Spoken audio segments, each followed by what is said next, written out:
परमात्मा के विशेष रूपी चरणों के अनुरागी हैं। उन्हें इतना बड़ा राजा होते हुए, देखिए आवाज शांति बनाओ, शांति, चिक चिक मत करो। अम्मा शांत बैठ जाओ, घोटू में दर्द है रहो का। सूर्यवंश के जो राजा हैं अम्बरीश, ये परमात्मा के चरणों में इतना अनुराग रखने वाले हैं कि ये इतना बड़ा राजा होते हुए सप्तद्वीप वसुंधरा का राजा हैं, इतने बड़े राजा हैं, लेकिन इनके अंदर राज्य पद होते हुए बिल्कुल अहंकार नहीं है। परमात्मा के पूर्ण रूपेण शरणागति में है। और शरणागति कैसी है? ये एकादशी का निर्जला व्रत रखते हैं, निर्जला व्रत रखते हैं एकादशी का, पूर्ण रूपेण अपने ग्रस्त के नियमों का पालन करते हैं। ध्यान रखना, ये कथा तुम्हारे ग्रस्त के नियमों को धारण करती है, अच्छी तरह से ध्यान रखिए। आपस में बात करेंगे तो ये छूट जाएगी, इसका मनन नहीं कर पाओगे। उसके बाद इन्होंने अपने समस्त एक विद्वान ब्राह्मणों के परिकर के साथ एकादशी मैया का पूजन कर रहे हैं, पूजन कर रहे हैं। पूजन करने के बाद द्वादशी लग चुकी है, द्वादशी लग गई है। जब हम एकादशी का व्रत रखते हैं तो द्वादशी में एकादशी का पारायण करते हैं, यानी कि प्रसाद लेते हैं, पारायण करते हैं, अच्छी तरह से पता है। और यदि हमने एकादशी का व्रत रखा और यदि आपने द्वादशी में पारायण नहीं किया, त्रयोदशी में पारायण किया है, तो जो तुम्हें एकादशी का फल मिलने वाला है उसका 4 गुना ज्यादा तुम्हें फल नहीं मिलेगा और उससे पाप लगेगा, 4 गुना ज्यादा पाप लगेगा यदि आपने त्रयोदशी में पारायण किया तो।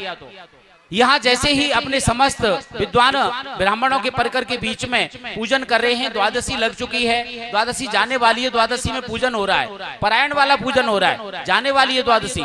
अचानक वहां दुर्वासा ऋषि आ गए, दुर्वासा ऋषि आ गए। और दुर्वासा ऋषि के आने पे साष्टांग दौड़ के, साक्षात दौड़ के गए अम्बरीश महाराज, साष्टांग दंडवत किया, प्रणाम किया, क्योंकि दुर्वासा ऋषि साक्षात भगवान भोलेनाथ का ही अवतार हैं, अंश अवतार हैं, अंश अवतार हैं, पूर्ण अवतार नहीं है।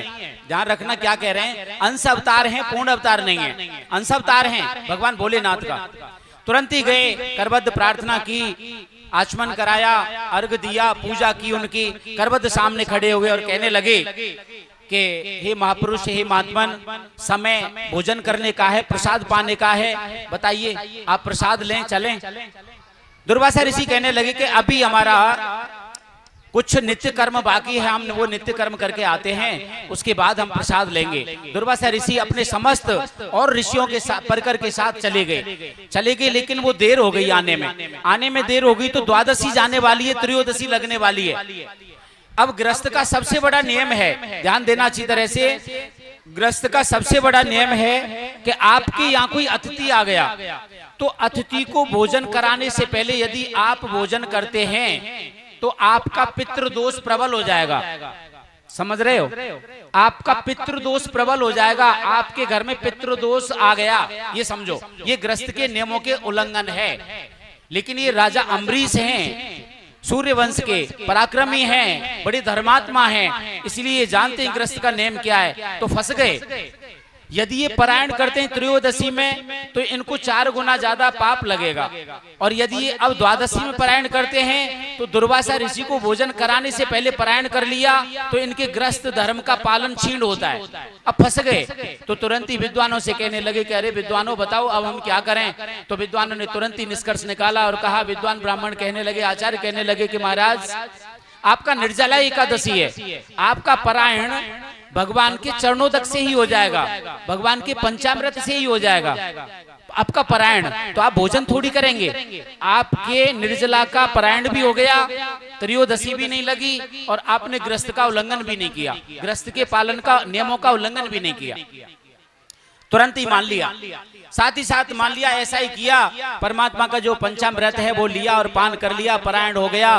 पारायण होने के बाद थोड़ी देर बाद त्रयोदशी लग गई। त्रयोदशी में जैसे ही दुर्वासा ऋषि आए तो दुर्वासा ऋषि से तुरंत बोले अम्बरीश महाराज कहते हैं कि हे महात्मन, हे महापुरुष, हे दिव्यात्मा, हम तो पारायण कर चुके हैं क्योंकि हमारा एकादशी व्रत था, आप आइए, आप प्रसाद ग्रहण कीजिए। जैसे ये कहा कि आप आइए और प्रसाद ग्रहण कीजिए, हम पारायण कर चुके हैं, तो दुर्वासा ऋषि तुरंत ही क्रोधित हो गए और बोले कि अम्बरीश, तुम्हारे तुम्हारे धर्मात्मा होने के, तुम्हारे पराक्रमी होने के, तुम्हारी नीति प्रज्ञ होने के जो चर्चे हैं वो चारों कोने में हैं पृथ्वी के लोक में। और तुम्हारे जैसा राजा, तुम्हारे जैसा पराक्रमी और धर्मात्मा यदि गृहस्थ के धर्म का पालन नहीं करेगा, गृहस्थ के नियमों का पालन नहीं करेगा, तो यथार्थ में इस धरती पे कौन कर पाएगा। इसलिए तुम दंड के भागी हो, तुम्हें दंड मिलना चाहिए। तुमने हमारे आने से पहले पलायन कर लिया, इसलिए तुम दंड के भागी हो, हम तुम्हें दंड देते हैं। अम्बरीश महाराज आंख बंद कर ली, तुरंत चुप खड़े हो गए और विचार करने लगे, परमात्मा से प्रार्थना करने लगे और कहने लगे कि यथार्थ में यदि मैं दंड का भागी हूं, मुझसे कुछ गलती हुई है तो मुझे अवश्य ही दंड मिलना चाहिए, अवश्य ही दंड मिलना चाहिए। और यदि मैंने गलती नहीं की है तो प्रभु अब आप जानो। और उधर दुर्वासा ऋषि ने अपनी एक जटा को जमीन पर डाला, उससे कृत्या तैयार हुई, कृत्या के लिए आदेश दिया। कृत्या तुरंत ही अम्बरीश महाराज को निगलना चाहती है, मारने के लिए, खाने के लिए दौड़ी। लेकिन जो अम्बरीश ने प्रार्थना की थी बैकुंठवासी के लिए कि प्रभु यदि यथार्थ में हम गलत हैं तो हमें दंड मिलना चाहिए, और यदि हमने गलती नहीं की है, हमारे हृदय में इस ऋषि तत्व के लिए कोई दुराभाव है, ऋषि तत्व के लिए यदि कोई दुराभाव है तो हमें अवश्य ही दंड मिलना चाहिए। वो उस पुकार उनकी परमात्मा ने सुन ली। परमात्मा ने तुरंत ही अपना सुदर्शन चक्र भेज दिया और उनका सुदर्शन चक्र आया, अम्बरीश की रक्षा की, उस कृत्या को मार दिया। और वो सुदर्शन चक्र दुर्वासा ऋषि के पीछे लग गया, और दुर्वासा ऋषि के पीछे चक्र है, दुर्वासा आगे हैं। दुर्वासा सीधे ब्रह्मा जी की तरफ गए। ब्रह्मा जी ने पहले ही हाथ जोड़ लिए कि प्रभु आप जो हैं वो भी हम जानते हैं, और ये जो चक्र जिनका है उन्हें भी हम जानते हैं। हम यहाँ असमर्थ हैं, हम कुछ नहीं कर सकते। मना कर दिया, हम असमर्थ हैं, हम कुछ नहीं कर सकते, हमारी इतनी सामर्थ्यता नहीं है कि हम आपकी सुनवाई कर सकें, क्योंकि दुर्वासा ऋषि अंश अवतार हैं, इसलिए साधारण नहीं है। तुरंत ही उधर वापिस भोलेनाथ की तरफ गए। भोलेनाथ ने भी हाथ जोड़ लिए। भोलेनाथ कहने लगे कि ऋषिवर, जिनका चक्र है उनके पास जाइए। अब साक्षात दुर्वा ऋषि बैकुंठवासी भगवान के पास पहुंचे। जैसे ही भगवान के पास पहुंचे, भगवान के पास जाते ही पहले से ही दुर्वा ऋषि कहने लगे कि प्रभु आपकी शरणागति युग युगांतर से कभी भी आपकी शरणागति फीकी नहीं पड़ी। मैं आपकी शरण में आया हूं। मैं किसकी शरण में आया हूं प्रभु? मैं सामर्थवान, समस्त सामर्थवान, जो समस्त सामर्थ्यता धारण करने वाले, साक्षात त्रिलोकी की रचना करने वाले हैं। अपनी प्रकृति मार्ग से रचना करते हैं, संसार को चलाते हैं, त्रिलोकी को चलाते हैं और संहार करते हैं। ऐसे सामर्थ्यवान प्रभु की शरण में आया हूं। मेरे पीछे ये चक्र है। लेकिन पता है भगवान ने क्या कहा? भगवान कहते हैं कि हे ऋषिवर, इस समय इस सामर्थ्यता को धारण करने के लिए मैं असमर्थ हूं, मैं इस चक्र को नहीं रोक सकता।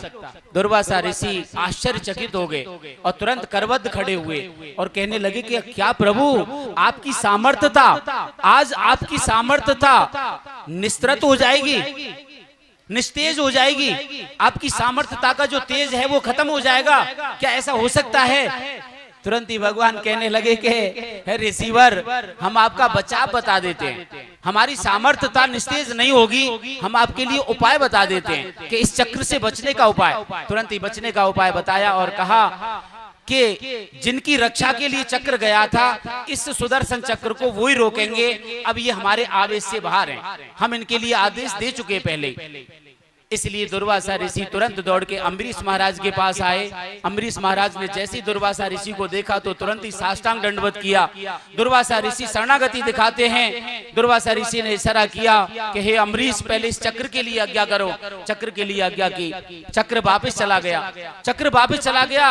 अम्बरीश जी, शास्त्र का विधान है, शास्त्र कहता है कि इसमें 1 वर्ष लगी तो 1 वर्ष तक अम्बरीश महाराज उसी जगह पे, उसी कदमों पे खड़े रहे थे। दुर्वासा जब आए तब तक वो परमात्मा के चिंतन में ऐसे ही खड़े रहे कि मेरी वजह से क्या हो रहा है। कि कृत्या तैयार हुई, चक्र तैयार हुआ, चक्र ऋषिवर के पीछे चला, ऋषिवर आगे हैं, त्रिलोकी में घूम रहे हैं, कभी देवलोक में, कभी ब्रह्मलोक में, शिवलोक में, बैकुंठ लोक में जा रहे हैं रक्षा के लिए। तो वहीं खड़े रहे और चिंतन करते रहे। ऐसे सूर्यवंश के राजा अम्बरीश हुए हैं, ऐसे राजा हुए हैं। कितनी श्रेष्ठता है। अम्बरीश महाराज कहते हैं कि प्रभु चक्र भी चला गया, हमने आपकी साष्टांग दंडवत भी कर ली, आप हमें आशीर्वाद भी दीजिए, आप आइए, हमने भोजन भी नहीं किया है तब से, आइए प्रसाद पाते, हमने प्रसाद ग्रहण नहीं किया। तब दुर्वासा ऋषि कहने लगे कि आपने यदि प्रसाद ग्रहण नहीं किया तो आपने एकादशी का पारायण कैसे किया? वो ऋषिवर निर्जला एकादशी थी, निर्जला की एकादशी के पारायण में हमने तो ठाकुर जी के पंचामृत का पान किया है, चरणामृत का पान किया है। अरे दुर्वासा ऋषि बोले कि हम तो वैसे ही, हमने तो समझा कि पारायण करने में तुमने तो खूब प्रसाद पा लिया, गृहस्थ के धर्म का पालन नहीं किया। उसके बाद देखिए